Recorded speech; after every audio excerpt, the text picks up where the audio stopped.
Looks like Hollywood Squares to me.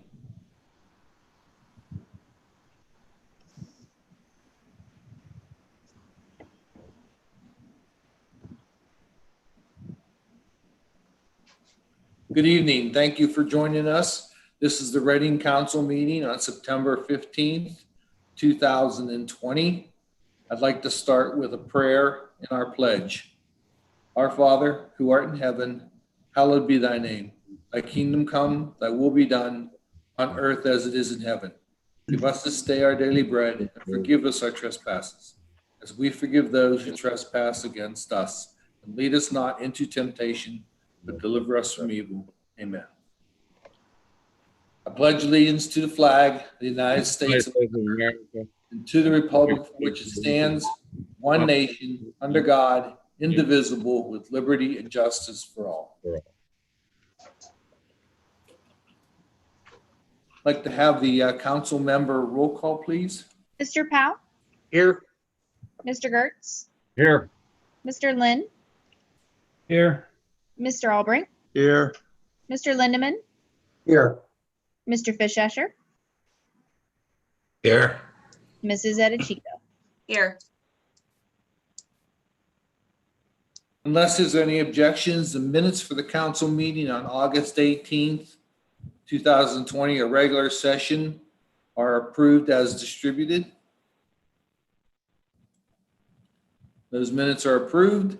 And unless there's any objection, the minutes for the council meeting on September 1st, 2020, a regular session, are approved as they were distributed. Those minutes are approved. I'd like to welcome our... Chris, if you could hold off on that, I would like to add some things. Chris, Pardon me? I wanted you to hold off on that second minutes. I've got Okay. some things I wanted to add. Appreciate it.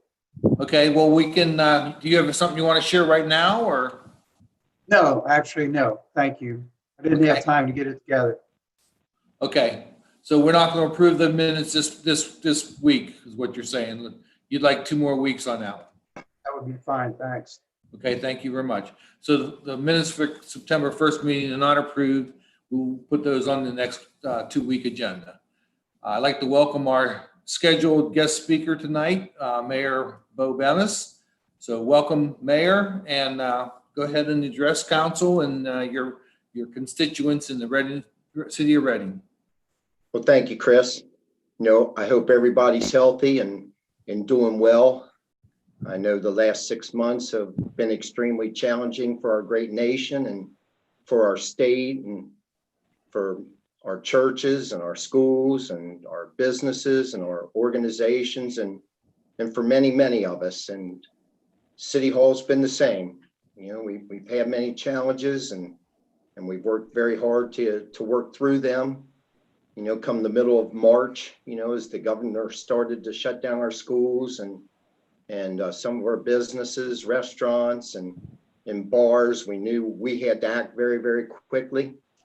So we closed City Hall to visitors in an effort to protect our employees, our first responders. As everybody knows, City Hall houses pretty much of what we do as a city.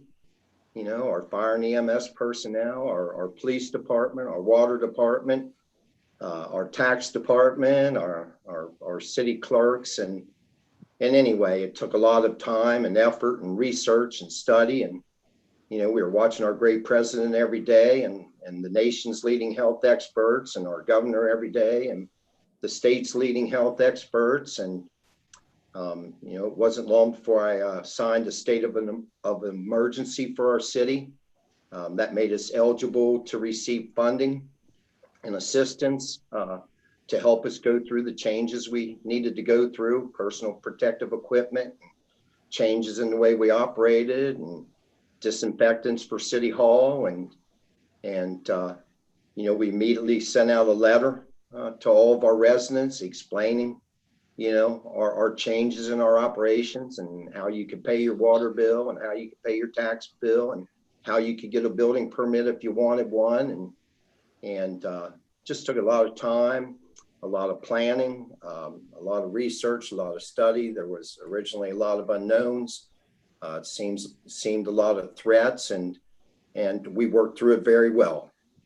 I want to thank our Safety and Services Director, Patrick Ross, and our Fire Chief, Todd Owens, and our Police Chief, Brian Edens, and our Chief of Public Works, Daryl Courtney, and our Parks and Recreation Director, Susan Slavey, and our incredible clerks at City Hall, and all of our talented and dedicated employees. Again, they work very, very well together, and the result of that is there was very, very minimal effect to our providing the city services that everybody has grown accustomed to. I want all of you to know it remains an incredible honor for me to be the mayor of our great city. And part of that is the incredible people I get to work with each and every day. We all realize that we are public servants, that we are at City Hall to serve everyone, our residents, our businesses, our schools, our organizations, people who work in our city, people who pass through our city. And again, we work very hard to be at our best every second of every minute of every day. And we all love what we're doing. And the great thing is we strive to get better with each and every day. On top of that, we remain very, very busy at City Hall. At the beginning of the pandemic, I think it was March the 14th, we had little Gracie Racks services, and then went to Reading High School. At the high school that day, we also had our police chief test. So right in the middle of the pandemic, Brian Edens became our new police chief. Brian's doing an outstanding job. Daniel Lattire shortly after that became a new lieutenant for us. Our fire department's been working on a test to establish an eligibility list for firefighters. Again, a lot of changes, a lot of adjustment, a lot of hard work. On top of that, we've remained very productive. In the last year, close to $2 million in grants. We continue to work with General Tool to make their expansion wishes come true. We got $670,000 worth of grant dollars to help that along. We're waiting to see if that's going to happen. We received $2 million from the state of Ohio to totally reconstruct Thurn Ridge Drive. $1 million of that's grant, $1 million in interest-free loans. I hope you all get out and walk Thurn Ridge Drive. Patrick and I hand-delivered letters to all the residents on Thurn Ridge. We presented the different possibilities. There's going to be a new water main. There's going to be new curbs. There's going to be new aprons. And it also includes a cost if we use all the money, and we don't have to. But if we don't, we lose some of those grant dollars. We could widen the road, and if we widen it, trees would have to go down, and new sidewalks go in. And anyway, Patrick's going to express what we have found out from our survey to all the residents there. We also got $850,000 from the state to rebuild a deteriorating box culvert on Hunt Road down near Highly Drive. It's about 6 foot in diameter. It carries a lot of the storm water from the hilltop, down to the Milk Creek. It is collapsing. We worked very, very hard to get this grant, and hopefully by next February, those repairs will start. We'll get out to bid on that one soon. If it collapsed, I think we would have a lake, further uphill, if we didn't get that fixed. So we're glad to have that. The flood bench is moving along, a major accomplishment for us. Just a long list of things that we continue to do every day. Also, as businesses started to close, we realized that we could have, pretty severe financial challenges. So luckily for us, we have a business roundtable. We know how to get in touch with our top 10 CEOs in very little time. We contacted them, kept in touch with them to see how things were going for them, which was very helpful for us. We stayed in touch with our smaller businesses. We have a wonderful Chamber of Commerce a wonderful Reading Bridal Looks like we Association. lost, there we go. Am I okay? Looks like you're back now. Am I back? Yes. Okay, good. If not, I got to holler for Terry. I have no clue how to work this. But anyway, we stayed in touch with our bigger businesses, with our smaller businesses. You know, Patrick and Linda Fitzgerald worked very, very hard at that. We talked to our smaller businesses and the ones that had to adjust, and we put on our Facebook page how their operations were changing and how our residents could best support them.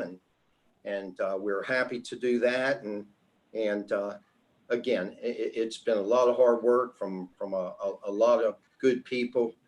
You know, in the last 6 months, I've been in touch with the Hamilton County Board of Health, and then in my 16 previous years, Hamilton County was very, very helpful to us. And anyway, we're very, very thankful, and thank God that all in all, you know, we've made it to at least this point doing very, very well as a city. You know, we check with the Board of Health from time to time.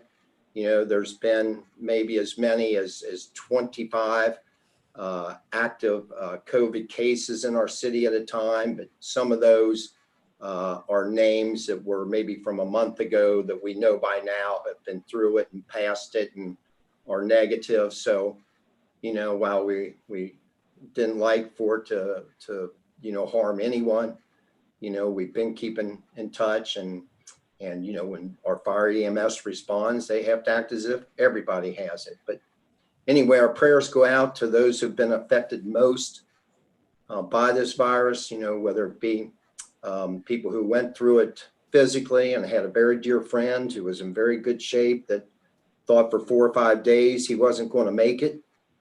And, you know, have heard of other families that have battled through it, and, you know, and then people that have battled, you know, with their jobs and their businesses throughout this. You know, students not being in school, you know, it's been tough on families and everyone. So our prayers go out to everybody, and you know, we hope we continue to do very well throughout all of this.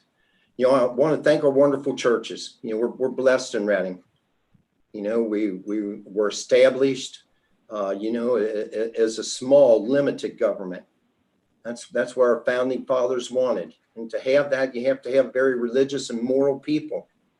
You know, you can't have a small government if people are dishonest and people are doing illegal things. You know, you need honest, polite, decent, respectful people to have a small government. And our churches sure play their part in that. We have wonderful ministers, our churches, a wonderful priest for Our Lady of the Sacred Heart and St. Pete's. Each of our churches has wonderful ministries that reach out, you know, to the poor and to the needy. You know, I remember reading history books, you know, in the early 1700s, you know, people in Europe were wondering how we were making it and how we were doing well. And they sent several famous economists over, and they studied and studied and studied, and we're convinced that our successes as a nation came out of our churches, that we were God-loving, God-fearing people, willing to live in manners that please God. And, you know, they came up with the statement, America was great because America was good. And when America ceased to be good, you know, they projected that America would cease to be great. So, you know, we're so appreciative of our wonderful churches, so appreciative of our wonderful schools. You know, we're down now to St. Peter and Paul Academy and Mount Notre Dame and our Reading Community Schools. We lost our Lady of Sacred Heart School that became St. Nick's, and that saddened many of us. But, you know, I've become close friends over the years with 3 of the heads of school at MND, Sister Rita and Larry Mock and Judy Gurley. And I know of the hard work that they do there day in, day out, year in, year out. You know, St. Peter and Paul Academy, the Miracle on Clark Road. You know, I've watched my sister in the last 4 or 5 months work harder there since the very beginning of the school. You know, when they had no furniture, no desks, nothing. But Bonnie's worked so hard, and so many others down at the academy, the wonderful team that keeps that going. You know, my wife, Terry, I've watched her the last 6 months work harder than ever before in her career. all of a sudden, March 15th, school, no more in-person school. They're picking up how to teach remotely very quickly and putting that all together. We went through 5, 6 different ways to accomplish graduation and award ceremonies. And Terry's in her 36th year at Reading Community Schools, has worked with phenomenal educators, administrators, coaches, parents, teachers, families, and each of our schools continue to do incredible things. It's a miracle to me that they're open. I think MND and the Academy are already in their 4th week, Reading High School in their 3rd. A lot of people never thought the doors would open. Then after that, they thought it would close within a couple days. We've had 3 high school football games, high school volleyball matches, soccer matches. It's a miracle, but it proves that people are responding very, very well and being very, very alert and healthy and conscientious and doing things right. And again, for us as a city, anytime Reading is at its best is when our churches and schools and businesses and organizations in the city are working together. And they're all our best friends. And I want to thank our churches and our schools for wonderful things they do. Our businesses, again, it's wonderful how generous they are and how much they contribute to our community. Without thriving businesses, we can't afford to operate at City Hall. They're our lifeline for our funds to have a 24/7 police, fire, EMS service department. And again, they all work very, very hard. They keep in close touch with us. We keep in close touch with them, and we're always working to help them to grow and expand and attract new businesses here. And we're going to continue, to do that. Our organizations were tough for us. A lot of gut wrenching decisions, right down the line, right off the bat. We had to cancel our Easter egg hunt. Mass gatherings, weren't allowed, but my sister Bonnie stepped up and contacted Nancy Marshall, who owns Talk of the Town. And Nancy came up with 3 Easter Bunny costumes for us. And Patrick worked very, very hard, and Susan Slavey and my wife. And we were able to take the Easter Bunny to every home in Reading and get candy to all the kids. We had to cancel Clean Up Reading. And yet, I want to thank the Boy Scouts, the Girl Scouts, and all the wonderful volunteers who work on keeping our city neat and clean each and every year. The Settlement Day dinner for our Historical Society was postponed and now has been canceled for the year, and a very, very tough decision for them. Memorial Day for the VYO. We worked hand and foot on that to see if we could make something happen. It just wasn't to be. The Memorial Day parade, another difficult decision, but parades were on the list of things we shouldn't do. But we worked very, very hard. And I want to thank Steve Crace, the mayor of Arlington Heights, and Mark Mason, the mayor of Laughlin, and myself. We worked with a small group of Legion veterans, and we were able to go to all the war memorials and do a dedication ceremony there, and stopped at the bridge as we always do, and went to the cemeteries, and again, we're able to honor our fallen heroes there. After that, another very hard decision, the Legion had to cancel their festival, and it was simply the right thing to do. And along with that went the fireworks for this year. Another one. We had been working for 6 months with the Legion's Ladies Auxiliary to have a taste of Reading at the end of August. And at the last minute, the Board of Health determined that we couldn't do that one. The antique car show in Reading, that I believe this would have been the 11th year, and worked very closely with Tim Smith.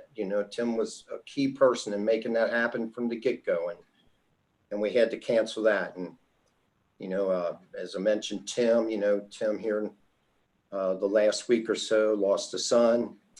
Earlier this year, he lost his brother, Frank, on the same day we lost little Gracie Rack. And, the Smith family has been an incredible part of Reading's history.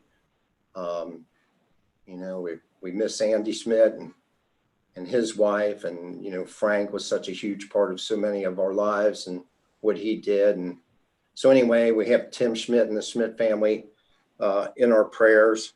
That had to go, and the Reading Bridal District's Fall in Love event. So, a lot of gut wrenching decisions, hard decisions for us. And, again, with God's help, I feel we made the right decisions and did the right thing. And we look forward, to a better year next year.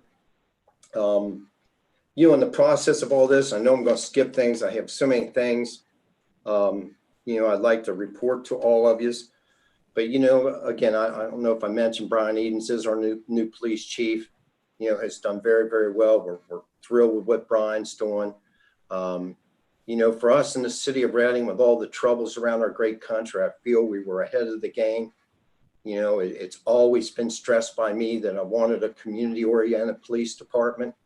Scott Snow grabbed that and ran with it. Brian Edens is continuing to run with it. Every police officer and in fact, every employee that we bring into City Hall, they're told that they are to be polite and respectful to everyone, all the time. And with that, we back them with our best. But, we started in my years as mayor, a school resource officer that has worked out very, very well, a DARE program. We help with school safety for all our school buildings. We help with traffic. We help get crossing guards to the job, although Reading schools pay the bulk part of that. Again, with school resource officer, if I didn't mention that, we work together in many, many ways. And I want to thank our new superintendent, Jason Enings, and our Reading School Board that include us in a lot of things so that we are prepared to respond if we have to our schools. Again, MND and St. Peter and Paul Academy, work so very well with us there. Just a few more things. I want to thank our safety committee and service committee for working so diligently to get our departments, the things they need, and they do need things. And I'm glad for the quick response and for the votes to do that. So again, we all have to keep working together and remain a prayerful community, and we'll do well. I want to encourage everybody to get out and vote in this incredibly important election. And they're all important, but none more important than this one. I think you can register to vote up to October 4th. You can vote at the Hamilton County Board of Elections, October 6th through November 2nd. You can vote in person at one of our voting locations on November 3rd. But I hope everybody considers, we need to be a prayerful, God-loving country. We have to remain one nation under God, or we will not last long. We need to elect people who believe in law and order. Without law and order, there's no safety, there's no freedom, there's no liberties. And, we need people that believe in America and will work for America and do their best for America, both nationally, throughout the state, and here locally. So anyway, very, very important elections going on. Again, I want to thank the many volunteers in our community. I want to thank our neighborhood watch programs. There has never been a more important time to get to know your neighbor, look out for your neighbor. Call 733-4122. That's our Reading Police Department. As soon as you see any suspicious or illegal behavior, we want everybody to be encouraged to call us. My cell number is 513-509-8619. We can't do everything for everybody, but if we can't help you as a city, we'll try to find you help. So please call at any time, or you can email me at rbemis@readingohio.org, and that's BEMMES. And, or, you can contact me in a multitude of ways. My mother still lives here. My sister Bonnie's easy to find. My wife's at Reading Schools every day. But anyway, again, we look forward to serving everybody. We hope, again, everybody remains healthy and moving forward. And glad to see those kids back in school and businesses starting to reopen. And, with that, I hope God continues to bless all of us. And we need to be very, very thankful for the blessings we received. And of Chris, that's it for me. And I have another appointment, so I'm going to go. Thank you all very much. I Thank you, just want Mr. to, Chris, Mayor. Bill, if we Yes. got a minute, another minute. It's nice to see your face, and I hope that we see you on a regular basis from now on. It looks like you've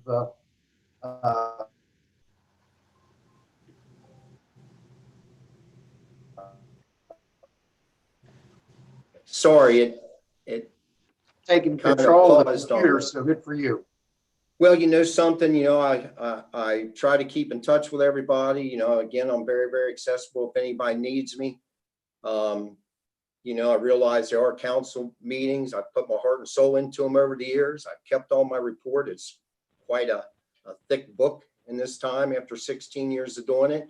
If you need me for any reason, call. I know I've talked to Randy and he's been enjoying giving my parts of reports, which I guess in reality, I was given more of what I should have allowed him to report all along. But we'll keep you posted. Patrick will keep trying to make it. And if you want me to be there and you feel it's going to be productive, I'll be there. I'm not going to come and fight and argue over feudal things. I've told everybody, my dad was a Reading Blue Devil Supreme. I was born a Reading Blue Devil. My brothers and sisters and I graduated from there. Sons, nephews, nieces, grandchildren there now. I'm not going to sit and listen to a negative word about our Reading schools.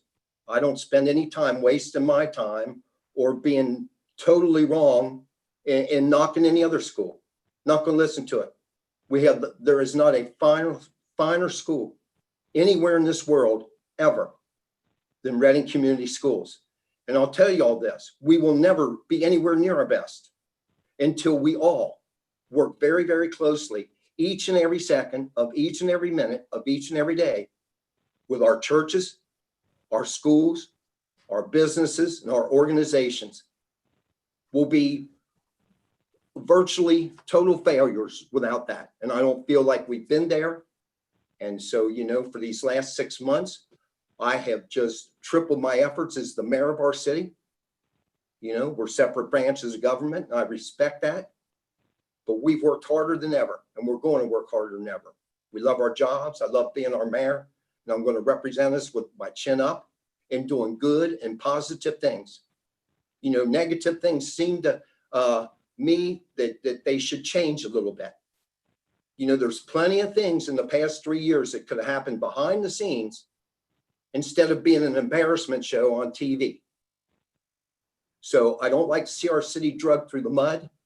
I don't like to see our churches drugged through the mud, our schools drugged through the mud, our businesses or organizations.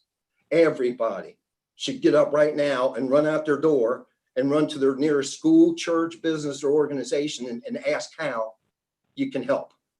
So anyway, when I feel that's going to happen, I'm going to remain with a very short fuse. My dad's going to whip me up one side and down the other if I ever fail to defend our incredibly excellent Reading schools ever. I don't want to be afraid to die, but he'll take good care of me if I cease to do that. Best administrators, best teachers, best guidance counselors, best coaches, best janitors. They're not outdone anywhere. And there's a tremendous amount of wonderful schools in this country. They all deserve our respect, all of them. So with that, Don, when you can call me and everybody's going to act like a Christian and everybody's going to act like a good representative of our city, which includes being good representatives for our schools, I'll be back. Until then, for a while there, I was like banging my head against the wall. Our schools were just bullies and got by with everything. And none of you that were at the hundreds of meetings I were at made sure that they were abiding by the building laws, by the stormwater laws, by the rules and the commands that our fire chief and assistant fire chief and police chief and chief electrician and chief of public works and everybody else put out. But oh no, they did nothing. It's amazing to me. I was at all those meetings and some people knew better than me what happened at those meetings that weren't even there. Wonderful schools, wonderful, all of them. Love working with M&D. St. Peter and Paul Academy. My grandma Shear, my mom, my sister Sharon, Bonnie, and I were Sacred Heart grads. Tore our hearts apart to lose that school. But anyway, when you guys can guarantee me we will work positively to make this city better each and every minute of every day, I'll be back at council meetings. And meanwhile, don't worry about me. I'm doing that every second of every minute of every day now. So thank you all very much.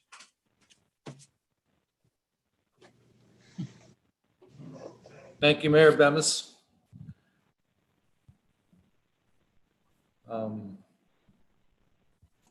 I'm not going to entertain any questions because I think Bo has left for the evening. I'm going to go ahead and assume there's no audience participation. Is that correct, Carla? That's correct. Reading of any communications? No communications. Then I'd like to go ahead and go to the council committee reports. Start with Finance. Chairman, Mr. Gertz. Thank you, Mr. Chairman. I had a casual review with the treasurer, and I had just before the meeting a casual conversation with the auditor. Currently, I think that we're holding our own. I'm not going to steal the thunder from Mrs. Smith, but I have my concerns. We had projected this year before all this pandemic hit that we would be somewhere between 4 and 5% ahead of last year. So even though I'm happy with what the reports are going to be, and I don't believe we're going to be in a position where we're going to have to borrow any money this year, we were worried about that earlier in the year, and we actually set forth legislation, which I think is very smart, so we could move rapidly if in fact we had to go out and acquire immediately some cash. By the way, our bond and credit rating is one of the highest you can have, so we don't have any problem with getting that kind of financing, but we didn't want to do it. We did work towards getting things done in an emergency way. I thank Sabrina and Mel for their efforts in seeing to it that we made ourselves put in a position that we could get that lined up. And but fortunately, at this point in time, it does not appear that we're going to have to do that. Now, we are coming in towards the end of the year, and of course, that's always challenging. And so I am concerned that we're not going to, even though we're not behind too far, I don't believe in our revenues compared to last year. Our projection of what we were anticipating to get is not as high, obviously, and it's not going to be there. And so I think 2021 is going to be a challenging year. I think that Sabrina will probably outline that in more detail, but I do want to have, here in the near future, an opportunity to have a finance committee meeting with the members, but I hadn't seen any reason for it because most of what's going on is pretty static. We're just making sure we meet all of our bills, meet all of our obligations. We are going to be short in a few areas like the capital improvement fund. We probably won't get quite as much in there. I'm not sure about the property tax revenues. They may be down. There are a lot of people who have not gotten their jobs back and they're not able to meet their property tax obligations. So I'd like to, at a proper time, we're going to review that and see where we stand. And hopefully we'll look forward to the incoming year and likewise keep praying for us to achieve the goals we need to do. I think we have some terrible things going on in the country that's causing additional problems with riots and looting and so forth, and with these insurrectionists that we have that are trying to tear our country down. We're not going to let that happen. So that's all I have tonight, unless somebody has some questions. Thank you. Okay. Well, thank you, Tony. No questions for Mr. Gertz? Okay, then I will go to the next report, Utilities, Lands, and Buildings. Chairman, Mr. Lindeman.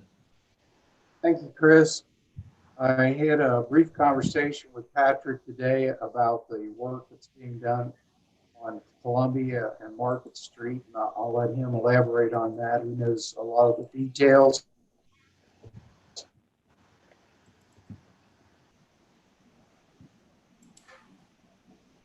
Sure. Yep. The You want other me to thing do it is, now, I had a Don? conversation with you tonight.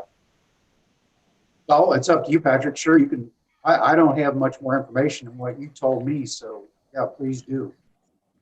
Yeah, if you've been down on Market Street and the Market Columbia Pleasant Street area, um, RLA is doing gas line work there.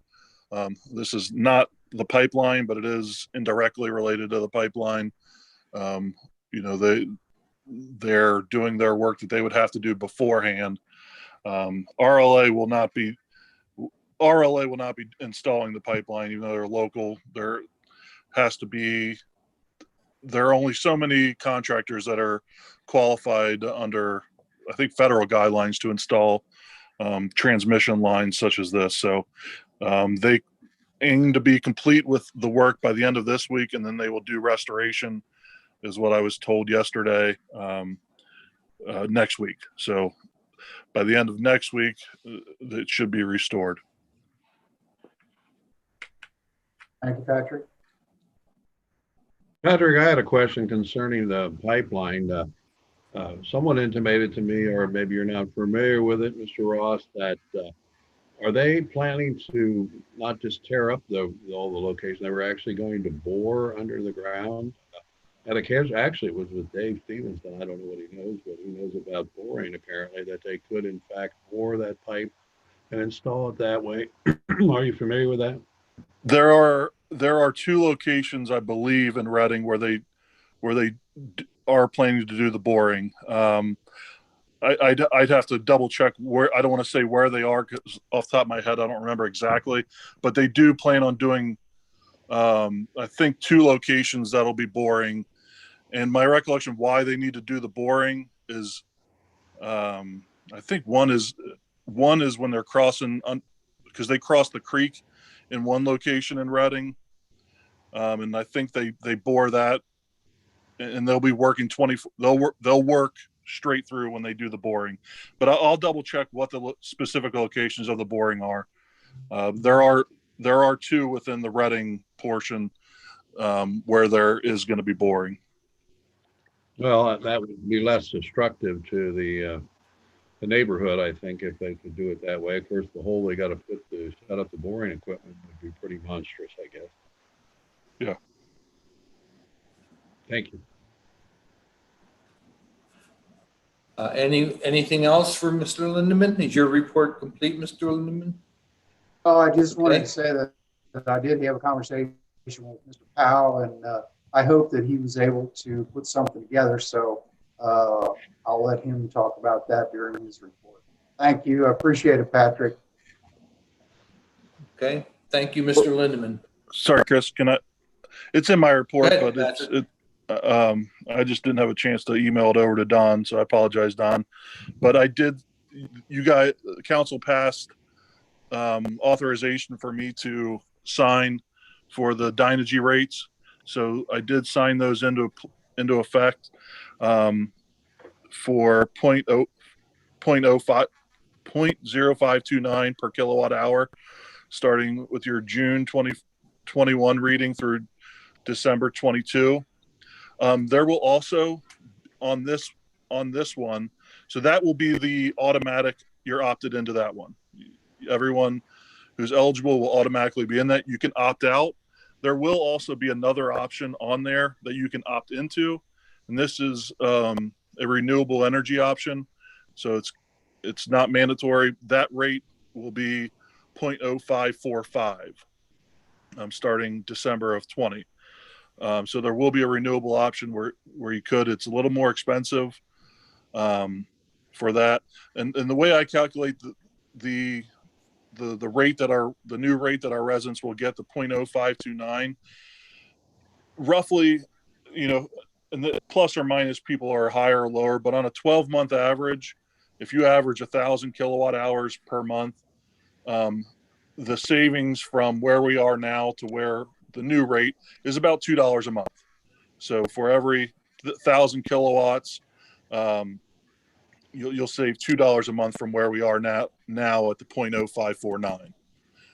So you'll be receiving that literature in the mail but I did just execute that. And one other thing, they did send me the most recent quarterly performance for the electric, and I know this has been talked about a lot in the last month, but since January of 2018, people that are on our electric aggregation, have seen about a 2% savings from Duke's rates. So that's total of 30 months, because this goes from January of 18 till now. And dollars and cents for everybody that's been in the program, for the entire city, for all the properties, homeowners, residents, that's $78,000, a little more than $78,000 that people have saved in the city of Reading. Obviously it's, spread apart, but still that's $78,000 in our residents' pockets to spend on something else or save or something else. So that's the most recent performance. So I just thought I would add that in here now during your report, Don. Thank you, Mr. Ross, and thank you again, Mr. Lindeman. Next on the agenda would be let's see who we got here. Zoning, Planning, and Environment Chairman, Mr. Powell. Thank you, Chris. This evening, I have an ordinance on the floor to adopt the master plan. I hope we can get this done. I was approached by the Economic Development Director, and said it would be a very a good thing as she applies for grants if the plan also had the backing of council as well. So I hope we can support that. I also recently had put a video together. I had flown my UAV over the Mill Creek, the floodplain bench site, and put together a little video of that to hopefully show everybody what the extent of that is. So Keith, do you have that video?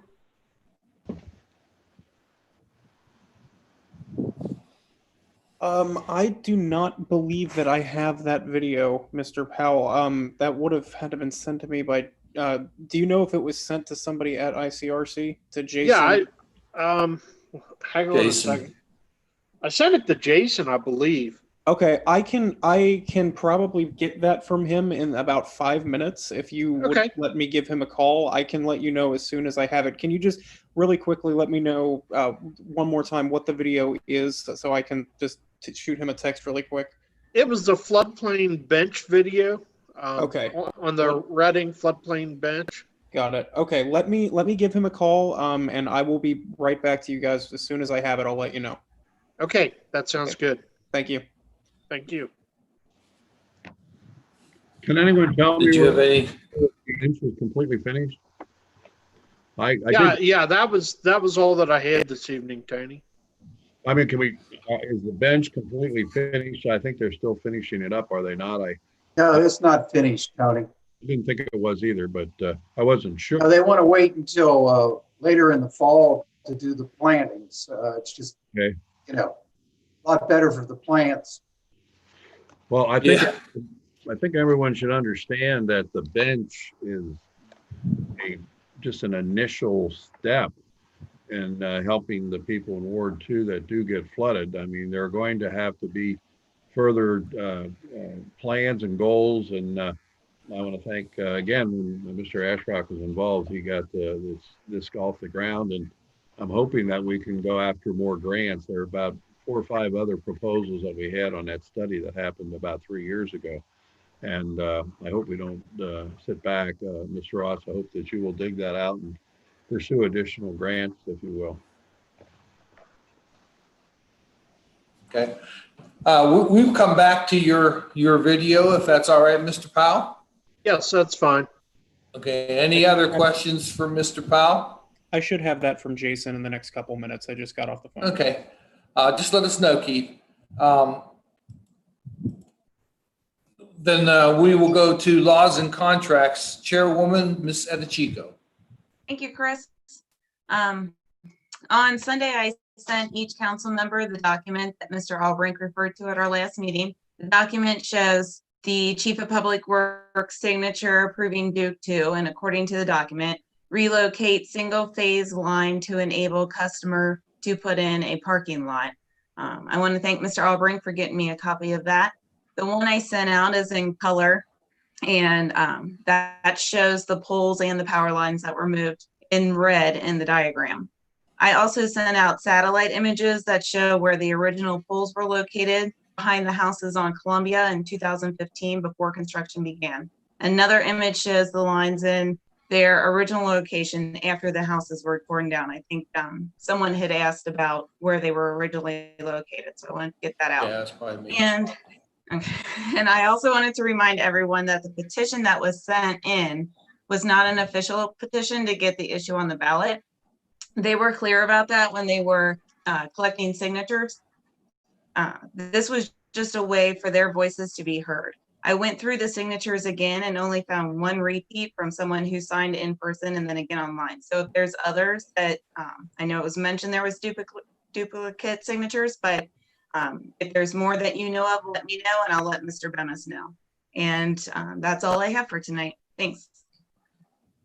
Okay. And I do have that video, if you would like me to go ahead and That share would it. be I do wonderful. not believe Go ahead. there's sound Thank on you, it. Ms. Is that correct, Adechico. Mr. Powell? Yeah, I did not include any music on it at all because I wasn't sure about copyright claims and that kind of stuff. So Okay, you just wanted to make sure before I send it. Jason apologizes for the delay on that, and I'm going, if you'd like me to, I can share that right now. that would be great. That'd be Thank great. you. Bear with me 1 second.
That was the actual video is a little smoother. It looks like it was a little jerky when it came through. I'll probably be uploading to the community forum and some other Facebook places the video that'll probably be a little smoother. But that kind of I think highlights pretty well the gouge, if you will, that they took out of it. They took a lot of material out of that will allow for storage of excess water and flood events. So.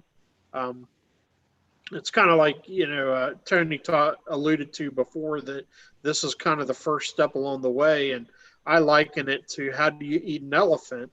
It seems overwhelming, but you do it one bite at a time. And this is the first bite to hopefully get the BFE ultimately lowered and help some of the citizens in the lower part of Reading. So, Well, they won't let you take a second bite till you take the first one. So it's good that we're out of the way, got this out of the way, and it'll help for future projects. Maybe Don, Any other comments or? maybe Don or Dave could explain what a bench actually does. Chris, I would like to say, well, they take they took over 800 truckloads of dirt out of there, and then they put some kind of plastic underneath and filled it up with rocks so that the water will, on a flood, will come up through the rocks and spread out over the plane of the bench. And so that water will be eliminated from going into somebody's basement down the line. And that's the whole idea. And as you mentioned, in the fall, further in the fall, they'll be planting some other vegetation. So I just wanted to say thank you, Dave, because it took a lot of time, I'm sure, for him to go down there and do that flyover. And I want to mention, too, that he did a similar one over Central School. So Dave, where did you put that, on Community Forum or? Yeah, it's on the community forum, and then also I believe the You're from Reading, Ohio Facebook page as well. And I actually uploaded it to my YouTube page as well. It's interesting to watch. So if you have a chance to get on there and take a look at it, again, thank you, Dave. And I'm sure we're going to see more videos from you in the future. And one other example to kind of, I guess better explain, a flood event is kind of like a math problem. You got a set volume of water that you're trying to get through a set conduit. The conduit in this case is the creek channel. So if you widen out the channel and make it wider, the water has a chance to spread out, and therefore it doesn't achieve as high of an elevation. Think of it, if you have a glass of water and the glass is full, and you take that same glass of water and you dump it out into a 13x9 pan, the glass of water may be 10 inches tall, but you dump it out into that pan and now you're only an inch or two tall. So it makes it, has the potential down the road to make a big difference. So Yeah, it That's slows what I the was trying volume to say, in. Dave. That's what I was trying to say. Yeah, it slows the volume too, which is good for erosion. So yes, it will. The volume doesn't pass through all at one time. It goes through eventually, and it's It a will slower have rate. it will have the effect of retarding the stream flow as well. Right now, the Mill Creek actually used to be pretty meandering down through Reading, and sometime in I believe the 1950s, they actually straightened it out, and it became kind of like a chute then, running down through there, and the volume would pick up. But they also kind of restricted down the channel at the same time, because there's kind of a little bit of a levee that is constructed, but the levees, from what I could tell, were never certified. And if it's not a certified levee, FEMA pretends like it's not even there. So, Yeah. I All right. Thank you very much, Mr. I remember for that. Video. I remember when the creek used to meander through there, David, and there was a lot more troubles than there are now. That came down. You were correct. It was the early 50s, and it was a big improvement, frankly, to what was happening then. The creek meandered and flooded all different parts, even into Benson Street and at the end of Pike and all along the rear of the properties on Mill Street. So the construction that went on, actually Donald Roth was a congressman, state representative that pushed to help us get that done in Mill Creek Valley Conservancy District. So it was an improvement. I mean, it wasn't the absolute solution, especially when they started developing all the north up into Butler County. That just increased the velocity of the water to get into the creek, and then that's what's really creating more of the issue today. and that's kind of a concern of mine in the future. All the development, if you think back to, I remember working at a previous survey company when they developed the Union Center interchange. That would have been probably 96 or so. And when they developed that, before that, it was just farmland. Now it's all these developments. Well, they put in those detention ponds that many years ago. I'm sure those detention ponds have silted in over time, and they're not holding the volume they once were. So, potentially what happens upstream has the potential to impact us severely in the future. Yep. All right. Thank you. I will go to Public Health and Safety Chairman, Mr. Fischescher. Thank you, Chris. The safety committee had a meeting that was requested by the fire chief. It was held last Tuesday, September 8th. The reason for the meeting was some unexpected capital expenditures. First expenditure that Todd talked about was the purchase of a used squad from Blue Ash Fire Department. This unit was bought strictly for the box and will be, the box will be refurbished and mounted on a new Ford F550 chassis. The purchase, this will make our third transport vehicle, and the purchase of a third transport vehicle was originally planned for 2022 and was to be a complete new unit, including box and chassis, with an anticipated cost of $290,000 and change. However, the Blue Ash unit unexpectedly became available after it blew an engine and was purchased by our department for $5,000, which was taken out of the EMS operations fund. This enables the department to be able to remount the refurnished box on a new chassis for $227,886, which equates to a savings of about $62,530. An ordinance for the purchase of the chassis, the remount, and other costs will be presented to council at a later date once the chassis comes in and the unit's scheduled for construction.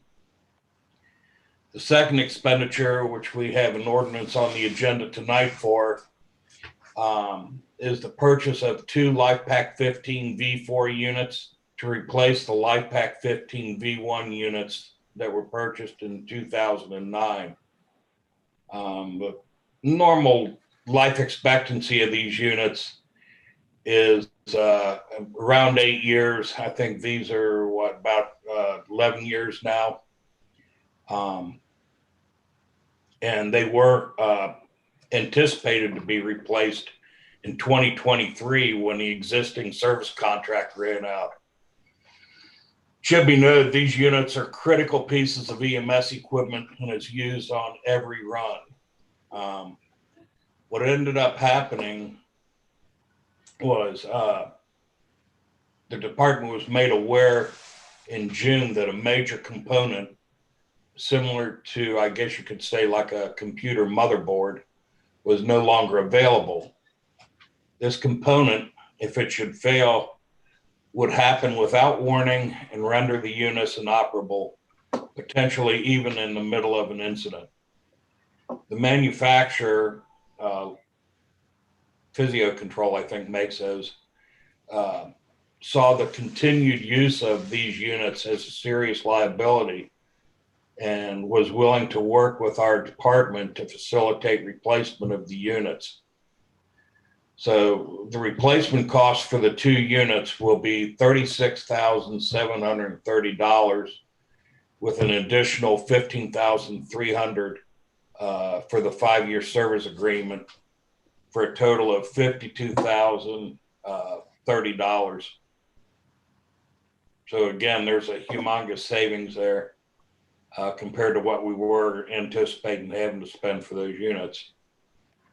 This expense will be deferred equally over a 3-year period without interest, fee, or service charges, and that's through the manufacturer.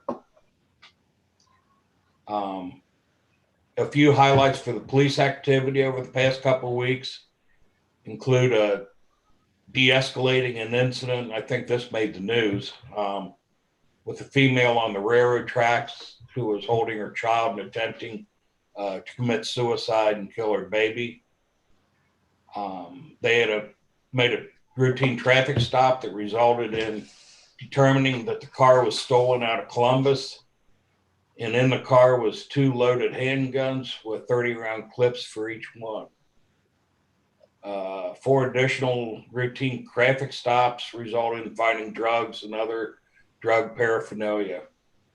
They had several domestic violence arrests and an investigation into an elderly abuse by a company hired to care for the senior citizen. And that's an ongoing investigation. An officer has also been assigned to the school area to run traffic and radar for at least a few weeks to curb the traffic flow and keep things at a good pace. Chief Edens also noted that they have also had an increase in homeless subjects moving into a private property areas, and they're working with that. And the detective department division, they are currently working on 2 robberies, failure to comply that resulted in a cruiser being struck, an unlawful sexual contact with a minor, and continued tracking of the 4 suspects from the lounge shooting. The new cruisers are expected to arrive by the end of the month. For that reason, there is an ordinance this evening for the expenditures associated with changing these vehicles over and outfitting them. This was carried as a separate expense, if you recall, from the ordinance to purchase of cruisers, since we didn't know exactly when the cruisers would be coming in. The total expenditures will not exceed $17,000 and will be taken out of the capital, the 340 fund. Finally, with regard to a story that probably some of you or all of you may have seen on the media over the past few days, about $40,000 that's missing from the Reading-Lockland Youth Football League.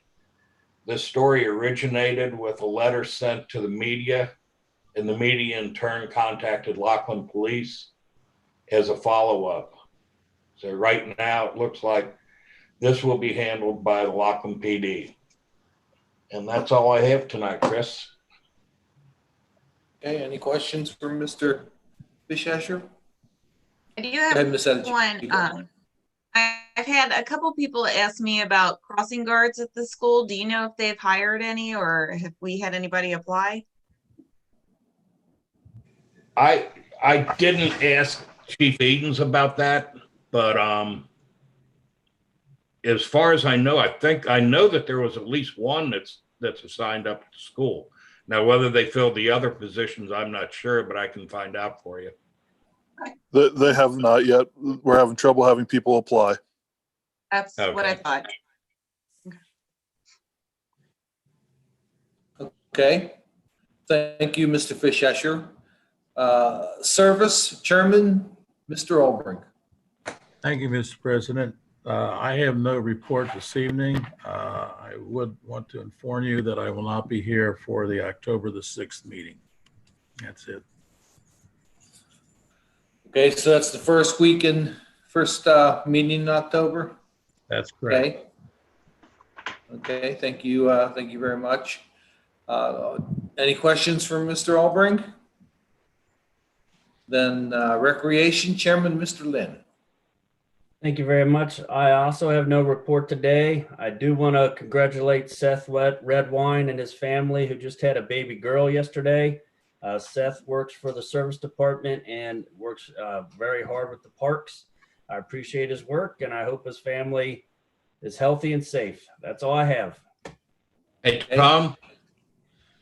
Tom, Yes. there has been some rumors going around about no trick or treat. I think Patrick sent something out today about that, but I didn't know whether you started that or are you the Grinch of Halloween? No, I want trick or treat. As far as the last report I received from Susan was that trick or treat still on and Reading, but that's all that I know at this time. So my light will be on. People can trick or treat at my door. So that's all I have to say. Just the don't stand out candy bars. Just a rumor. You didn't hear me. Hear what you said, Don. That's what I thought. You didn't hear me. I said you hand out candy bars. Yeah, been doing it for You 30. have an extra 100 people there. Well, I like, our first date was on Halloween, so my wife and I like to celebrate it the right way. Very good. All right, thank you, Mr. Lynn, any other city business that we need to bring up Well, I was that hasn't been brought up?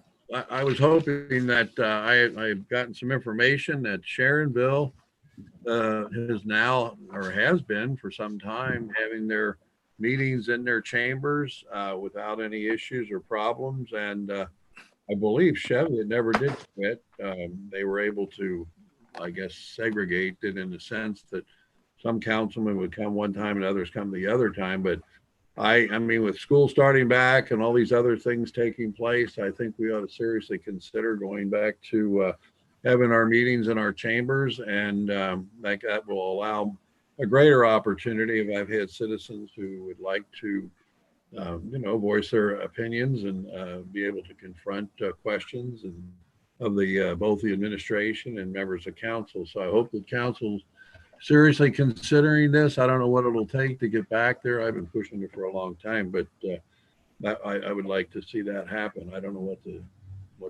procedure will be. I don't know if I have to, go around and drag people up there. I don't know what the answer is, but I think it's time to get back to the chambers and try to get back to the normal operation of the city and legislative branch. Okay, any other opinions on that or any other topics? I would like. I think we Randy still end to up look having to into wear it. masks. Oh, hold on, Mr. Lindeman. I'd like for Randy to look into it. He's safety. I think we need somebody's opinion about whether we can get back or not. I'm for it or against it, either way. Mr. Frischesser? I think we would still have to wear masks. Public would be very limited because part of our council would have to be out in the audience area. So, if you maintain the 6-foot distancing, it's not overly conducive. All we can do is investigate it. I haven't heard from city council that they're ready to bring us back in there yet. Dave, what's happening with the courts? If you're talking about Reading Municipal Court or Mayor's Court? Yes. Yes. Well, we're allowing people in limited access at a time. We are doing it in council chambers. We're restricting the flow. Obviously, to maintain social distance, you can only allow 5 or 6 people in the room at the same time, and it's usually less than that. We're actually we're processing them as soon as they get there. We have people ready to go. Court doesn't start till 3, but we've been processing them as early as 2:15. So that's where we are in terms of the courts. Everybody wears a mask. Yeah, you really don't have another option for the way you can do courts. We have this option, and I do not see us changing from this option until the majority of council feels comfortable going back into session. So with that said, I'd like to go ahead and go to the next agenda item, which is reports of officials. We will do Safety Service Director, Mr. Ross. Thanks, Chris. This includes a couple items from the prior meeting. Sorry, couldn't get on that one. I contacted Congressman Wenstrup's office. I know we've already talked about floodplain and whatnot already tonight, but I wanted to contact his office specifically about the FEMA flood insurance requirement. It's very burdensome. The rates have gone up. I've spoken to a couple people on Fenton and Mill Street. Just, they're looking at a $1,500 a year, bill on top of there just for the floodplain insurance. So I contacted his office and asked that his office look into, what, if anything, from a federal level, can be done, because, it puts a burden, on our residents, especially in that area is a low and moderate income, considered area, and, paying $1,500 a year, extra. Some people might say, oh, it's only $1,500, but you start adding those up over a typical 30-year loan, that's $45,000, and so it's not small change. So I want to thank Congressman Wenstrup, because his office has been very receptive. I reached out, and within a couple hours, his office responded and said they would contact Brad and DC, make them aware of our concern. And Congressman Wenstrup has been like this on pretty much any issue that we've had over the years. He's been extremely receptive, to us here in Reading. We brought up some issues we were having with the EPA at the former Dow site. This is going back before the port even owned it, and his office stepped in and I'm not saying he was the cure-all, but he pushed some strings from his end, and it helped with some of those things. So I want to thank Congressman Wenstrup, for representing Reading. He does a good job representing us. The appeals court heard the city's appeal of an arbitrator's decision regarding a personnel matter. It may take up to 30 days or longer to hear the decision. As soon as we hear anything, I will let you guys all know as far as that goes. I believe it was already said that, but police and fire both held tests for new employees in their departments. They'll be starting the interview process before too long. I can mark that off. I received notification, the city received notification from MSD regarding another construction project at their SSO 700 facility.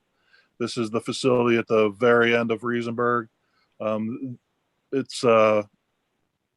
They're basically building another building over there, and this project will start at the end of this month, and it can take up to about a year. So there's going to be, an increased traffic in that area, especially construction traffic, going in and out for building of that new building over there.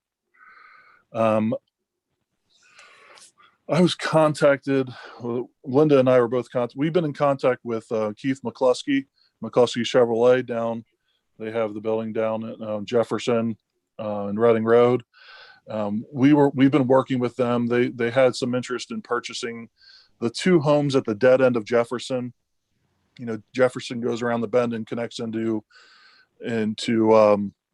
Reading Road, but there are two houses that are particularly dilapidated, rundown type houses. But we work with them because in our EPA assessment grant, we had environmental, studies done on that to determine, the severity of any kind of underground contaminants. That came back. They were comfortable with that. Pending, there's a closing pending for McCluskey to do that. They have asked, there is public right of way. I emailed you guys all earlier, so it's probably in your email right now. You can look at it later, but there's public right of way. It's basically as you're heading down Jefferson, if you're not familiar with it, the road basically goes straight back because there's those two properties, but then, the through traffic, winds to the left. So if you look at the aerial, the straightaway road that's in front of those two houses is public right of way. They've asked, for the city to vacate that public right of way. And Dave told me that if the city vacates that, it would automatically revert to the owners on either side of it. I let McCluskey know that that's not my decision, that's council's decision. But they have requested the vacation of the right of way there.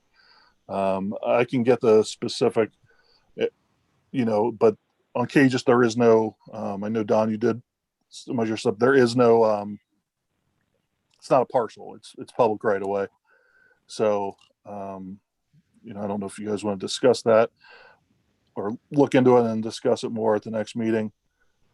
What is your recommendation on Linda's fee? I don't see what value having that public right of way is for the city of Reading, especially if they're going to purchase those two properties. I don't see what value that public right of way would have for us. It's an extra paved area that we no longer would have to maintain it all. I just don't see the value that we have in keeping it. It has more value, to the property owners than it does to us. That's my opinion. Mr. Ross, the properties you're talking about, are they the old Dale Morris garage Correct. facility? And there is a one house there, and then there was at one time a delicatessen building, and it was used then later for I think a beauty salon or something. Are those the buildings you're talking about? I think it's just the last two. I believe it's 311 and 313. It's not the house then. It's the very last. Well, one of them is a house, and one was the garage. So it's the last two properties that are in that properties area that are down there. Yeah. Then okay, I see that. And then the property you're talking about vacating would be the ingress and egress to those properties. So it doesn't necessarily serve us anything at this point in time. It actually is ingress and egress to McCluskey too. They have a gate there, then so they can get it, automobiles. Correct. Okay, I guess it should be taken up at some point in time, and I don't know what their timetable is, but I'd like to take a look at it before I make an arbitrary judgment. But I tend to agree with you. I'll look into it. Go ahead, Dave. I'll look into it as well, Pat. Back in the 90s, I'm thinking maybe around 98, I actually worked on a survey there for McCluskey at Jefferson and Reading, because I believe the gazebo there was partially on the McCluskey property, and I thought there was some kind of a land swap that went on. But I'll pull up some records in the area and see what I can find, and hopefully it'll jog my memory in that. So I'll take a look at it. Yeah, I know there was stuff back that, probably what you're referencing, but I wasn't privy to any of that. But there were, in the past, I think, deals between the city and McCluskey for what you're talking about. And I think maybe on the other side, we might have vacated some of Sherman, which is on the east side of Reading Road. Little Sherman's a little stub street there. I think we might have vacated some of that as well. But like I said, this would have been. It was in the 80s. Denny was. You remember that, do you not? When we used to have a different form of an intersection there that was very dangerous, and that's true. We did do some lane swaps back then, and created a better intersection there. Although it does have a turn there, but that's correct, Dave. There was a swap of properties, and we created a whole different intersection there. And that, you remember that, Danny? Yes. Yeah. So, Dave, I have some information on that too, and I'll try to get with you sometime and share it. Okay. I'll continue just a few more items. I want to give you an update on the Hunt Road Storm Sewer project. That project will be out for bid, and we'll get the bids back later next month. They would like to plan for construction starting in February, in the February timeframe. And one of the bigger things for constructing it, well, two big things. The timing of when they construct, they want to do it in driest possible weather. Because obviously when you're doing a very large storm sewer project, you don't want it to be very wet. So that's one. The other, once we have the contractor in place and sat down, and you guys will obviously award a contract, but there will be, some traffic, road closures in that area. We're going to minimize it as much as possible, but I want to just remind all of you and anyone at home, the size of the pipe is every bit of 6 feet, at least in height and probably width. I've walked through it, so I know that it's very tall, but it crosses from the parking lot across from the Powell Apartments, that big parking lot and that apartment over there. It goes a diagonal, across through kind of the Hiley intersection, and then over by the Powell Apartments.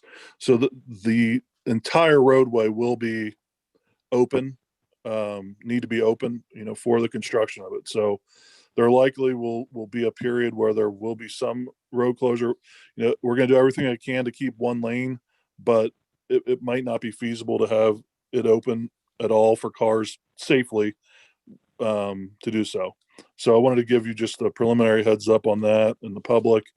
Once we have a more obviously concrete,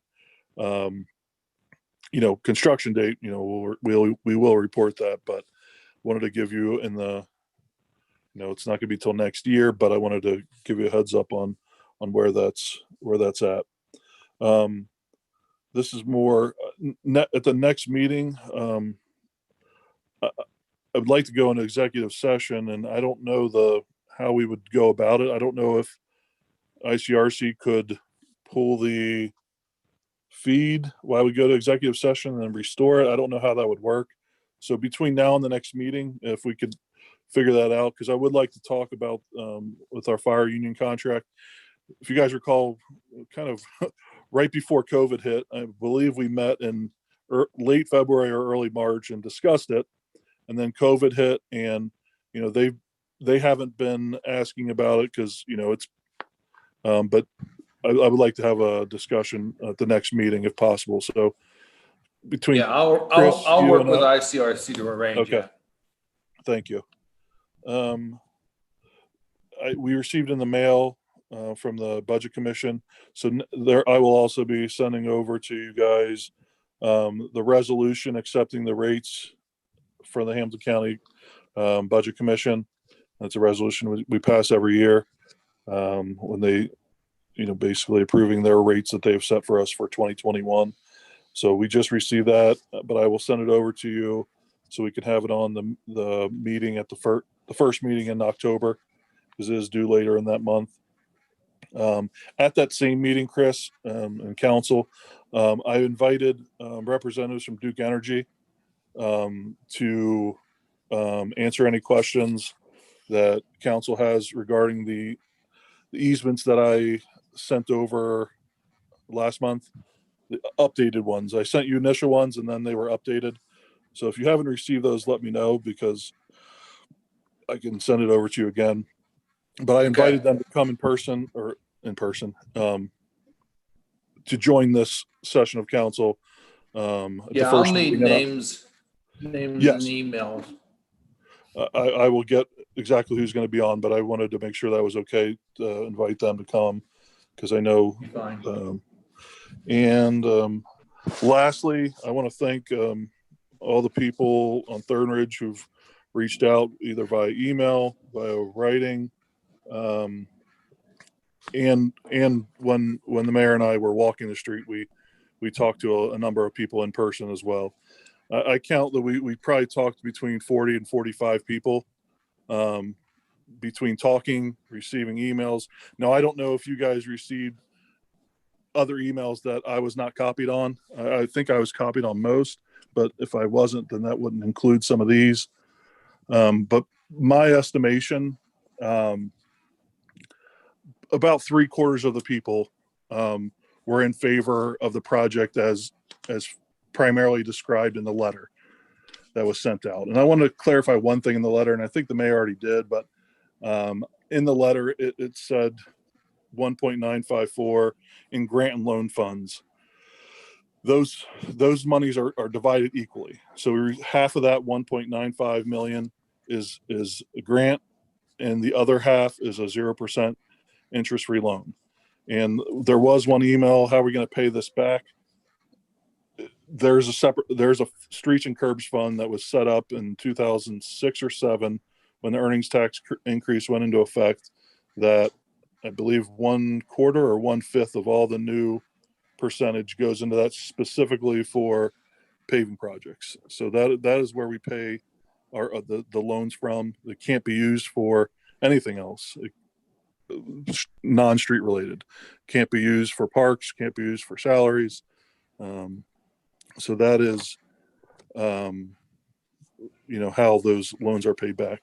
But it's administration's recommendation to move forward with the project as primarily described. And by moving forward, that would be giving, our engineer the go ahead to move forward with constructing Thornridge Drive from Furman to Columbia. That would be widened about 2 to 3 feet.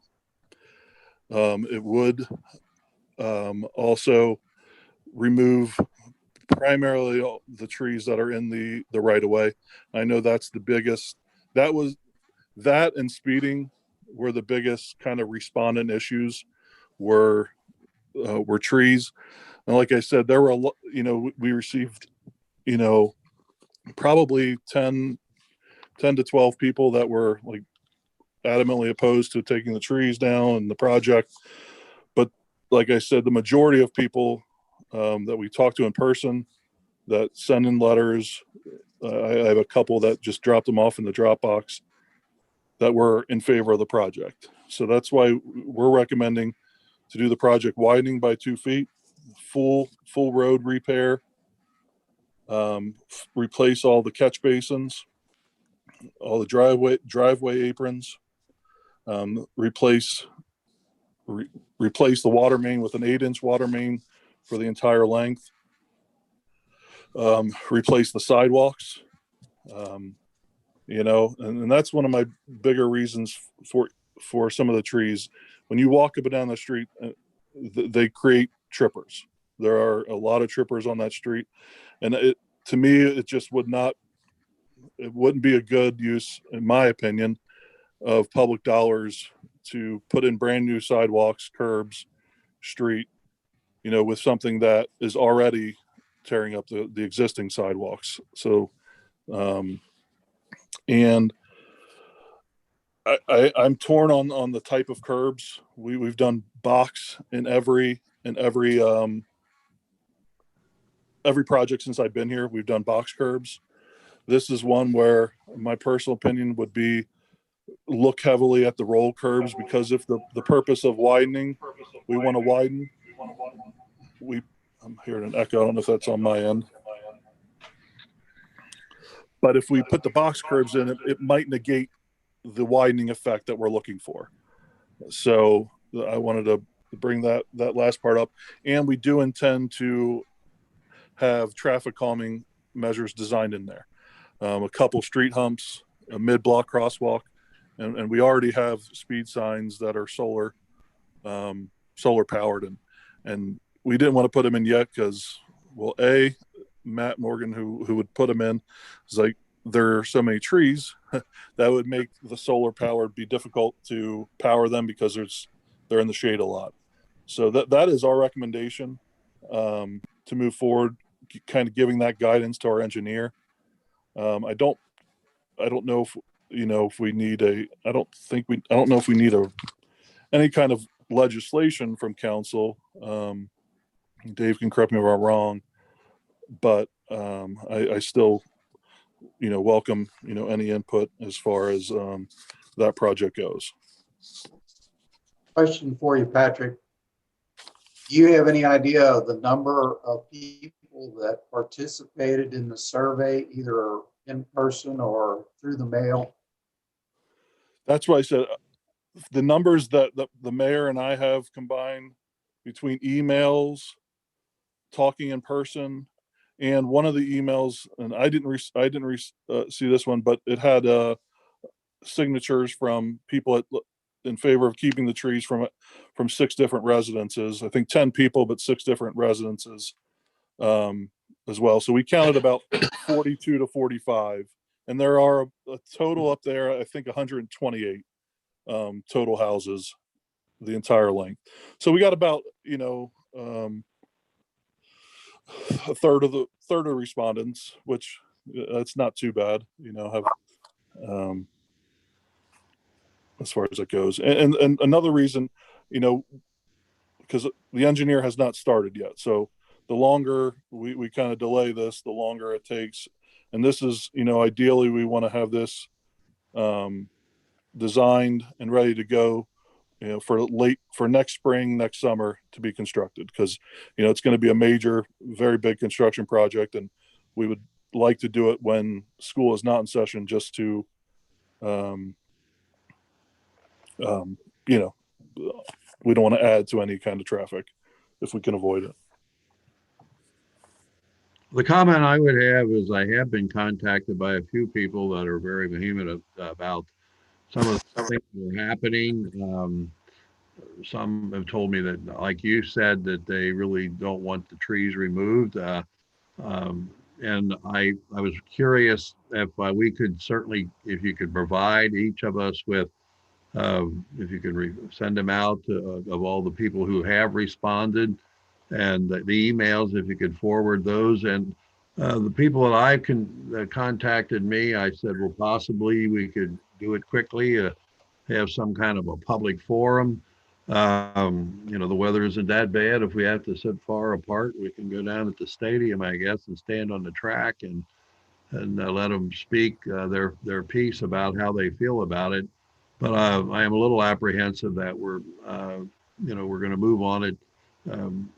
And I do appreciate the effort, Mr. Ross, of taking and soliciting people directly, but they do have strong feelings on it. I know we had a project some years back on Furman Road where they were going to put in all, I think, new curbs and gutters and sidewalks, actually, all the way down to Hunt. And but the people who lived there did not want it. And at that time, it was we actually walked away from a grant. Now, whether it was good or bad, I don't know, but that was the decision that was made by the majority of the members of council at that time, that we not go forward. I would like to at least get all the data and feel comfortable about it, because somewhere down the road, the council is going to have to support the pay for the cost of constructing it. So I think we do need to see where each of us stands. They have different opinions on it. I can't say I've taken one or the other.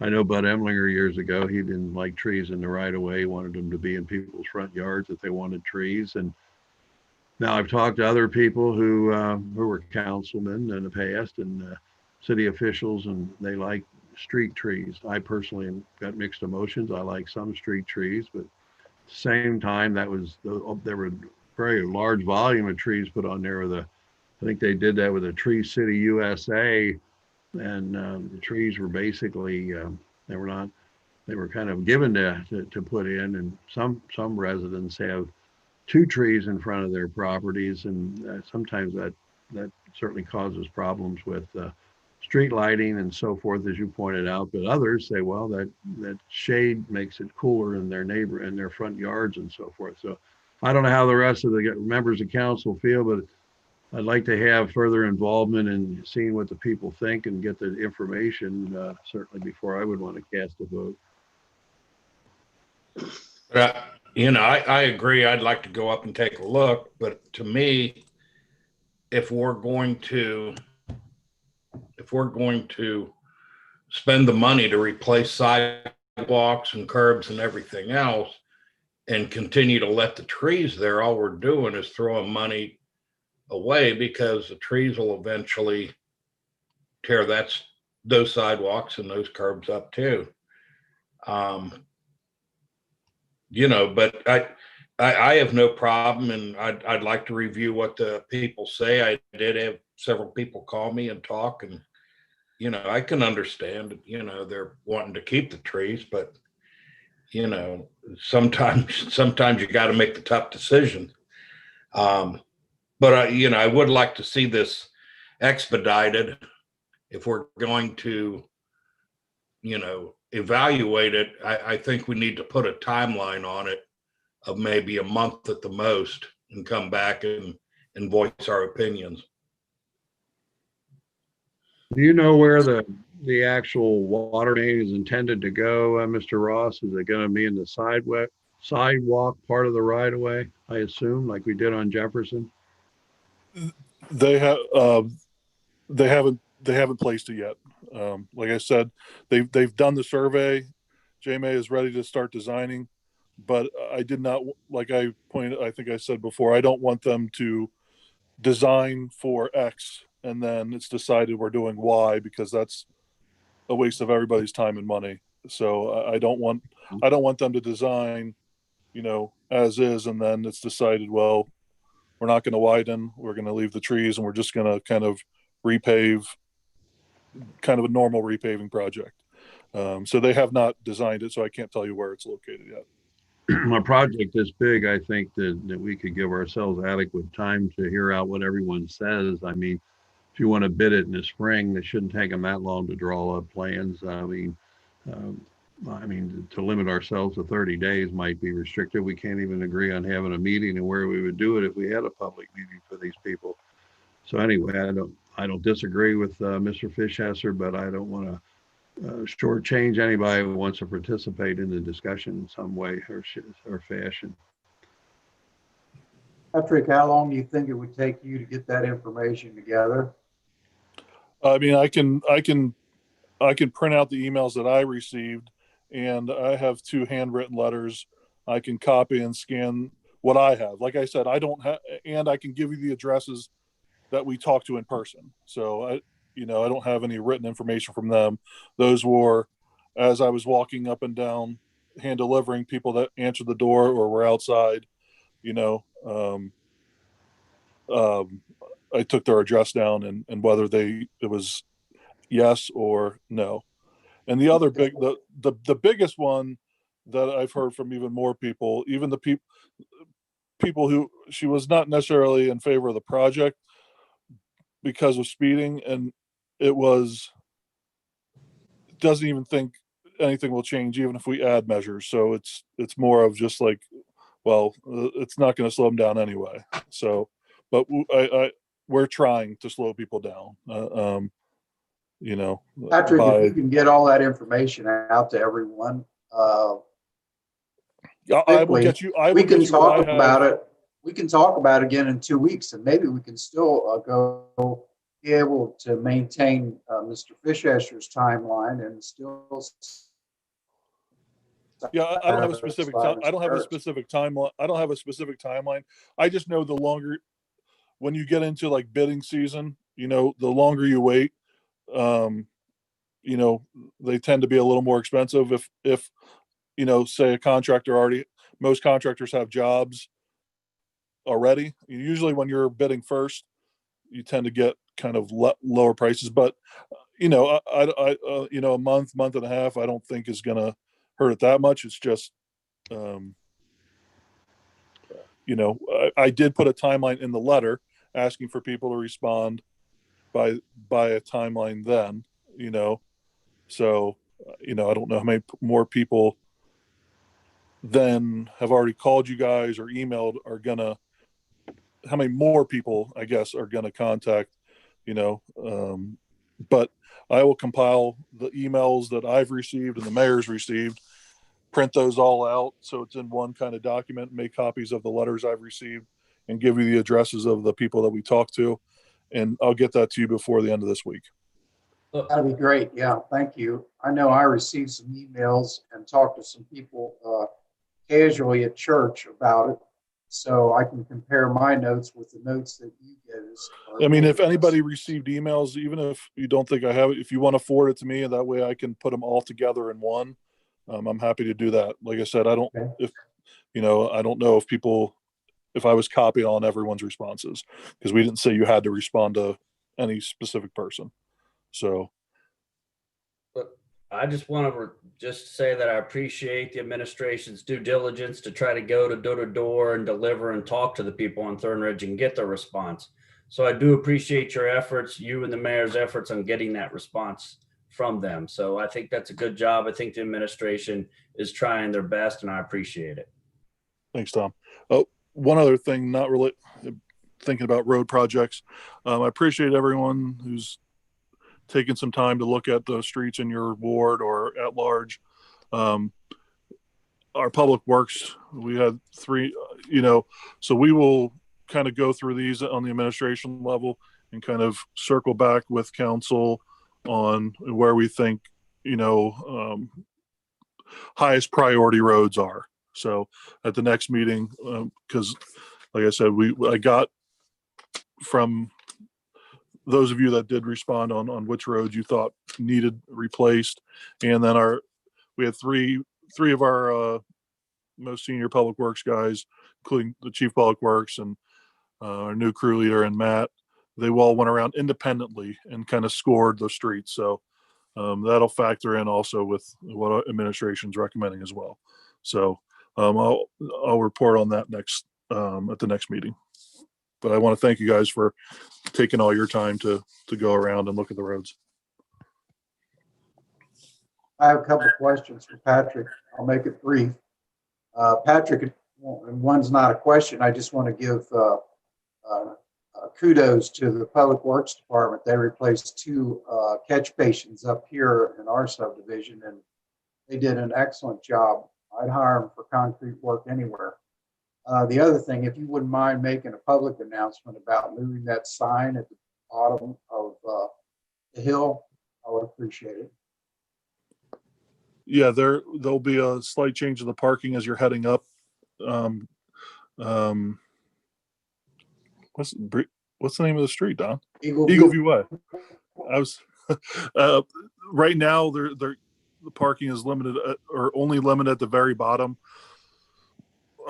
With the former police chief, we had driven around because some people brought up some safety concerns as you come down the hill with cars parking at the beginning of the hill up to that bend, and we saw that. So there will be I don't know how many extra feet that is, but we're going to move the no parking up, and there will be an additional sign added as you're heading up Eagle View to about that first bend in the road.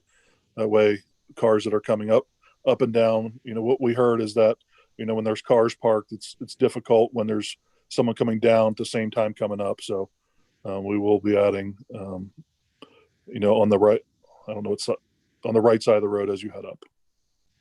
Thank you. I also wanted to add, for all of our departments, they do an excellent job. And it's nice too when other communities, especially our neighbors, see what a great job we do. Chief Owens met with Amberley Village, their mayor and council. We've now been doing EMS services for them since the beginning of the year, and their mayor over there, Chief Owens, said relayed that he was extremely pleased. Everything from any residents that have had to deal with our EMS service has been very positive. So I wanted to, I'm not surprised, because, and I'm sure you guys aren't either, because we have, as good of fire EMS and public works and police department as any, but when your neighbors start to recognize that too, it makes you feel good, that, hey, we're providing a great level of service, part of that contract. So we're not doing it for free. If anyone's watching at home, we do have a contract for EMS services with Amberley Village, as well as police and fire EMS services for Arlington Heights.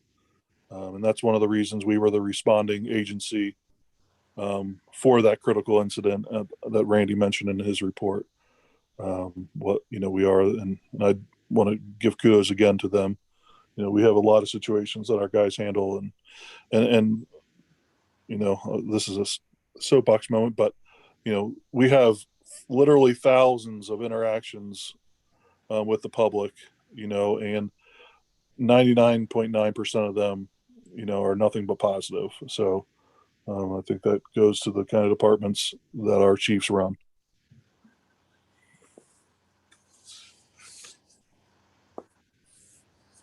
I agree, Patrick. Well said.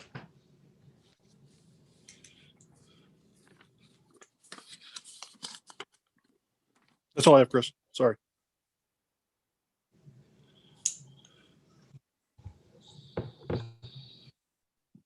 I guess I was muted. I'm sorry. I will now go to the law director, Mr. Stevenson. Chris, I have no formal report. I would like to revisit something that Bo said earlier. The close of registration for this election is October 5th, not October 4th. Early voting starts on October the 6th. You need to be registered by close of business on October the 5th. If you're interested in serving as a poll worker, contact the Board of Elections because they still need plenty of them. That's all I have. Thank you. Okay. Thank you very much, Mr. Stevenson. And I also want to thank you, Mr. Ross. I think I was on mute when I did. Treasurer, Mr. Gertz, does anyone have anything from Mr. Gertz? The other Mr. Gertz I thought might have had something, but we'll go ahead and skip that. And we'll go to Auditor, Ms. Smith. Thank you, Chris. I just have a couple of updates. The audit is finally over, and once it is released, I'll get everyone information of where it can be found on the Auditor Estates website. That audit is for 2019 and 2018. And just after we finished that, we got picked for another audit on Ohio Police and Fire Pension Fund. So staff worked diligently to get this information to the auditors, and they had their site visit last week. So we're charged for this audit by the state auditor's office, but it is done randomly. So we hope to have the report back soon and the invoice. This audit should not be more than $1,000 unless they have to do a further investigation of any items. So I just wanted to give everyone that update. So we just got finished with something, and then we had, a completely random audit come about. So I just want to praise our staff here and everyone that helps to get all that information to the auditor state and all their different auditors. Currently, we have $1.8 million in our general fund and city earnings tax fund. So this is a good amount as we start to close out the rest of the year. So this is all those items of importance that we keep talking about. We had a workers' comp kickback and some other things come in this year to kind of help with that amount during COVID, and $137,000 came from the CARES Act for relief. So that's also added to those numbers as we close the end of the year. I've definitely said very vocally a couple of times that I'm happy with the way we've handled 2020. I'm a little concerned for 2021, but we're only going to have time to tell what different collections will be had for that on the treasurer's side. My last item is that property taxes came in April, and the second payment is set to come in September within the next couple of days. I did get a look at the amount ahead of time from Hamilton County, and it is $253,000. The amount that came in April was $272,000, and that looks to be about a 7% decrease, which we talked about a 10% decrease that Dusty Rhodes kind of talked to us about. But the fees are front loaded, some of them only in April, so I won't be able to tell what exactly that amount is, if it really stays at the 7% or comes down a little bit.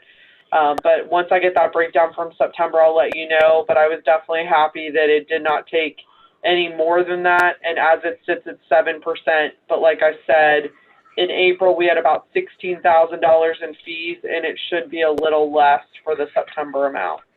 So I'll get everyone that breakdown once I have it. It should come in the mail the next couple of days. Thank you very much. All right, thank you very much. Anyone have a question? Then we will move along to reading of any resolutions. No resolutions, then we will read our first ordinance.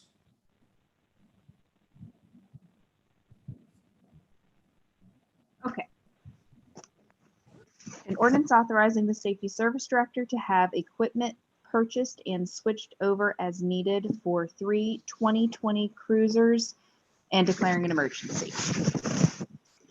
Motion to suspend the rule requiring a second and third reading. Second. Motion made by Mr. Fischescher, seconded by Mr. Albrecht to suspend the rule that requires a second and third reading. Roll call. Mr. Powell. Yes. Mr. Gertz. Yes. Mr. Lynn. Yes. Mr. Albrecht. Yes. Mr. Lindeman. Yes. Mr. Fischescher. Yes. Mrs. Edichico. Yes. That motion carried. Motion to adopt. I'll second. Second. Second. I got 3 or 4 seconds. Motion made by Mr. Lynn, seconded by Ms. Edichico to adopt the ordinance. Roll call. Mr. Powell. Yes. Mr. Gertz. Yes. Mr. Lynn. Yes. Mr. Albrecht, Yes. Mr. Lindeman, Yes. Mr. Fischesser, Yes. Mrs. Edichico. Yes. That ordinance is adopted and the ordinance number 2020-36. Okay. An ordinance authorizing the purchase of 2 cardiac monitor defibrillators, accessories, and extended service contract for the fire department and declaring an emergency. Motion to suspend the rules for the second and third reading. Second. motion made by Mr. Lindeman, seconded by Mr. Powell to suspend the rule that requires a second and third reading. Roll call. Mr. Powell, Yes. Mr. Gertz, Yes. Mr. Lynn, Yes. Mr. Albrecht, Yes. Mr. Lindeman, Yes. Mr. Fischesser, Yes. Mrs. Edichico. Yes. Motion passed. Motion to adopt. Second. Second. Second. Motion made by Mr. Fischesser, seconded by Mr. Lynn to adopt the ordinance. Roll call. Mr. Powell, Yes. Mr. Gertz, Yes. Mr. Lynn, Yes. Mr. Albrecht, Yes. Mr. Lindeman, Yes. Mr. Fischesser, Yes. Mrs. Edichico. Yes. That ordinance is adopted and the ordinance number 2020-37. Hey, Randy, is that going to be paid out over several years, did you say? 3 years, yes. Okay, thank you. our last ordinance. Ordinance adopting the City of Reading Comprehensive Plan Update July 2019 and declaring an emergency. Make a motion to suspend the rules. Second. Motion made by Ms. Edichico, seconded by Mr. Lindeman to suspend the rules that require a second and third reading. Roll call. Mr. Powell, Yes. Mr. Gertz, Yes. Mr. Lynn, Yes. Mr. Albrecht, Yes. Mr. Lindeman, Yes. Mr. Fischesser, Yes. Mrs. Edichico. Yes. That motion passed. Motion to adopt. I'll second. Motion made by Mr. Fischesser, seconded by Ms. Edichico to adopt the ordinance. Roll call. Mr. Powell, Yes. Mr. Gertz, Yes. Mr. Lynn, Yes. Mr. Albrecht, Yes. Mr. Lindeman, Yes. Mr. Fischesser, Yes. Mrs. Edichico. Yes. That ordinance is unanimously adopted. Ordinance number. 2020-38. Any other business? Yes, I did have something. This Thursday night at Boris Park, our Republican club will, to the citizens, if they want to meet some of the Republican candidates to hear what their views are. Several judges, I hope, will be appearing. It's at 7 o'clock, Boris Park. You're more than welcome. Anybody can attend. So hopefully and I hope to see all the ladies and gentlemen that are on here to this evening that they could make it, because we do have a great slate of qualified candidates, and I'd like to get them to have the opportunity to meet Reading people. Thank you. Okay, any other business? Then this meeting's adjourned. Thank you very much for a longer evening, and we will see you on the first Tuesday in October. Thank you very Thanks, much. Chris. All right. Thanks, Chris. Have a good night. Welcome. Good night. Have a good night, guys. Thank you. See ya.